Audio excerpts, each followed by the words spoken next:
नमस्कार, आप देख रहे हैं फटाफट खबरें और मैं हूं टप्पू मैन। आज की बड़ी खबरों के साथ मैं हाजिर हुआ हूं, जहां आपको मिलेगी देश और दुनिया की हर जरूरी जानकारी, वो भी सबसे तेज और भरोसेमंद अंदाज में। तो चलिए शुरू करते हैं आज की टॉप हेडलाइन से। दिल्ली को मिली खास सुविधाओं से लैस 105 और नई इलेक्ट्रिक बसें, भगवा रंग पर सीएम ने दिया जवाब। राष्ट्रीय राजधानी दिल्ली के मुख्यमंत्री रेखा गुप्ता ने शुक्रवार को 105 नई नारंगी रंग की इलेक्ट्रिक बसों को हरी झंडी दिखाई। उन्होंने नरेला में एक नया बस डिपो का उद्घाटन भी किया। यह डिपो सेक्टर A9 में बना है। मुख्यमंत्री गुप्ता ने इसे दिल्ली के लिए बेहतर और साफ सार्वजनिक परिवहन की ओर एक कदम बताया। उन्होंने पिछली आप सरकार पर भ्रष्टाचार के आरोप लगाए और कहा, भाजपा सरकार अपने वादों निभा रही है। क्रिकेटर बेटे रिंकू को मिली सरकारी नौकरी तो गदगद माँ बाप बहू प्रिया को बताया भाग्यशाली। योगी सरकार ने अलीगढ़ के क्रिकेटर रिंकू सिंह की उनकी प्रतिभा और उपलब्धि को देखते हुए बेसिक शिक्षा अधिकारी पद पर सीधे भर्ती किया है। रिंकू सिंह अन्य खिलाड़ियों की तरह प्रदेश सरकार में सरकारी पद कार्यरत रहेंगे। उनकी नियुक्ति उत्तर प्रदेश अंतर्राष्ट्रीय पदक विजेता सीधी भर्ती नियमावली 2022 के तहत की गई है। रिंकू की मां बीना देवी ने बताया कि उनकी बहू परिवार के लिए बहुत ही भाग्यशाली है। फेम एक्ट्रेस शेफाली जरीवाला की अचानक हुई मौत से फैंस हुई शॉक्ड। आखिरी पोस्ट हुई वायरल। लोकप्रिय रियलिटी शो बिग बॉस 13 में मशहूर शेफाली जरीवाला का 27 जून की रात मुंबई में कार्डियक अरेस्ट के कारण निधन हो गया है। उनके पति पराग त्यागी अस्पताल से बाहर निकलते हुए बेहद दुखी दिखे। कथित तौर पर कार्डियक अरेस्ट के कारण उनकी जान गई। उन्हें पहले बेलव्यू मल्टी स्पेशलिटी हॉस्पिटल ले जाया गया, जहां डॉक्टर ने उन्हें मृत घोषित कर दिया। बाद में उनके शव को कथित तौर पर पोस्टमार्टम के लिए कपूर अस्पताल भेजा गया। उनके पति पराग त्यागी को अस्पताल से बाहर निकलते हुए देखा, जो टूटे हुए दिख रहे थे। भारत ने रूस से S-500 एयर डिफेंस सिस्टम सौदे पर शुरू की बातचीत। S-400 दिखा चुका था जलवा, इसलिए पाकिस्तान चीन J-35 डील होगा बेकार। ऑपरेशन सिंदूर के दौरान S-400 एयर डिफेंस सिस्टम ने अपना जबरदस्त जलवा दिखाया था। भारत ने S-400 के साथ साथ अपने घरेलू डिफेंस सिस्टम आकाश की मदद से पाकिस्तान के तमाम ड्रोन मार गिराया था, लेकिन भारत ने रूस से S-500 एयर डिफेंस सिस्टम खरीदने के लिए बातचीत शुरू कर दी है। ANI की रिपोर्ट के मुताबिक भारत ने रूस से S-400 एयर डिफेंस सिस्टम की कुछ और यूनिट खरीदने के लिए बातचीत शुरू कर दी है।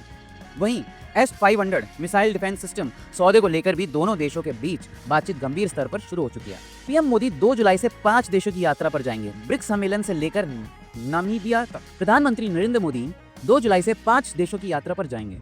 इन देशों में गाना, त्रिनिदाद और टोबैगो, अर्जेंटीना, ब्राजील और नामीबिया शामिल है। विदेश मंत्रालय ने शुक्रवार को यह जानकारी दी। पीएम मोदी इन देशों के साथ भारत के संबंधों और को मजबूत करने, व्यापार बढ़ाने और आपसी सहयोग पर बात करेंगे। वहीं कई सम्मेलनों में भी भाग लेंगे। इस यात्रा से भारत का ग्लोबल साउथ में प्रभाव बढ़ेगा। साथ ही अफ्रीका के साथ भारत की ये दोस्ती भी और मजबूत होगी। लॉ स्टूडेंट रैंक रेप में चौंकाने वाला खुलासा हुआ। मेडिकल रिपोर्ट में दरिंदगी की पुष्टि हुई। जबरन संबंध बनाए, दांतों से काटा और नाखूनों से खरोंचा भी गया। दक्षिणी कोलकाता के एक प्रतिष्ठित लॉ कॉलेज के सामने आया सामूहिक दुष्कर्म का मामला। हर किसी को झंझोर कर रख देने वाला ये मामला पीड़िता की मेडिकल जांच में किस तरह की हिंसा के प्रमाण सामने आए हैं, ये दिखाता है। उन्होंने इस केस को और भी सनसनीखेज बना दिया है। रिपोर्ट्स के मुताबिक छात्र के साथ जबरन शारीरिक संबंध बनाए गए। उसके शरीर पर दांतों से काटे जाने के गहरे निशान हैं और नाखून से खरोंचने के कई घाव भी दर्ज किए गए हैं। ये सभी संकेत इस ओर इशारा करते हैं कि उस पर बाबरता की सारी हदें पार की गई। यह घटना 25 जून की शाम कॉलेज परिसर में घटी। बताया जा रहा था कि छात्रा परीक्षा फॉर्म भरने कॉलेज पहुंची थी, तभी एक पूर्व छात्र ने, जो अस्थायी तौर पर कॉलेज में नियुक्त था, उसे शादी का प्रस्ताव दिया। जब छात्रा ने प्रस्ताव ठुकराया तो उसे जबरन गार्ड रूम में खींचकर ले जाया गया। वहीं उसके साथ बलात्कार किया और इसे पूरे समय कॉलेज के 2 सीनियर छात्र बाहर पहरा देते रहे। दिल्ली में शराब नीति पर बड़ा फैसला। अब सिर्फ सरकारी दुकानें ही बेचेंगी शराब। दिल्ली सरकार फिलहाल नई आबकारी नीति तैयार कर रही है, जिसके लिए एक विशेष समिति गठित की गई। लेकिन चूंकि इस प्रक्रिया में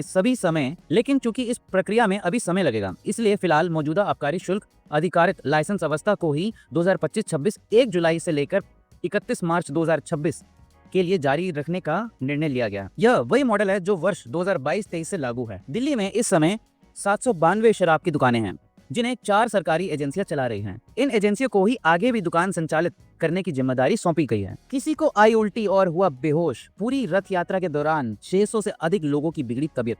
ओडिशा के पुरी में शुक्रवार को आयोजित विश्व प्रसिद्ध रथ यात्रा के दौरान भीषण गर्मी और भीड़ भाड़ के कारण करीब 625 लोग बीमार पड़ गए और कई लोगों को अस्पताल में भर्ती कराना पड़ा। अधिकारियों ने यह जानकारी दी। पुरी के मुख्य जिला चिकित्सा अधिकारी डॉक्टर किशोर सतपाथी ने बताया कि कई लोगों ने मामूली चोटें, उल्टी और बेहोशी की शिकायत की है और इसका मुख्य कारण भीड़ भाड़ की स्थिति थी। उन्होंने कहा, अधिकांश लोगों को ओपीडी में प्राथमिक उपचार के बाद छुट्टी दे दी गई, कोई हताहत नहीं हुआ। राम मंदिर बना आस्था का केंद्र। अब तक इतने श्रद्धालु कर चुके हैं दर्शन कि आप सोच भी नहीं पाएंगे। अयोध्या में राम मंदिर में प्राण प्रतिष्ठा के बाद से अब तक करीब 5.5 करोड़ श्रद्धालु अयोध्या पहुंचकर दर्शन पूजन कर चुके हैं। उत्तर प्रदेश सरकार ने शुक्रवार को एक बड़ा बयान में यह जानकारी दी। ऐसा नहीं है कि यहाँ आने वाले में सिर्फ आम आदमी शामिल हैं, बल्कि अब तक 4.5 लाख के करीब अति विशिष्ट व्यक्ति भी अयोध्या पहुंचकर रामलला के दर्शन पूजन कर चुके हैं। इनमें केंद्रीय मंत्री, राज्यों के गवर्नर और मुख्यमंत्री भी शामिल हैं। वोडाफोन आइडिया को मिलेगा जीवन दान। सरकार माफ कर सकती है 6 लाख करोड़ का स्पेक्ट्रम। खबर है कि केंद्रीय मंत्रिमंडल स्पेक्ट्रम बकाया के मामले में वन टाइम वेवर यानी कि एक बार की छूट दे सकता है। 6 लाख करोड़ की यह छूट रक्षा, रेलवे और स्पेस जैसे सरकारी विभागों के लिए होगी। रिपोर्ट्स के मुताबिक यह छूट पब्लिक सेक्टर अंडरटेकिंग्स या टेलीकॉम सेक्टर प्राइवेट कंपनी के लिए नहीं होगी।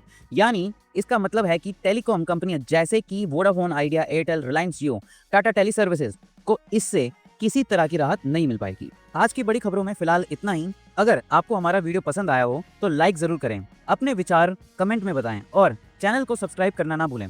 ऐसे ही ताज़ा और भरोसेमंद खबरों के लिए जुड़े रहें फटाफट खबरों के साथ। अगले वीडियो में फिर मिलेंगे, तब तक के लिए नमस्कार।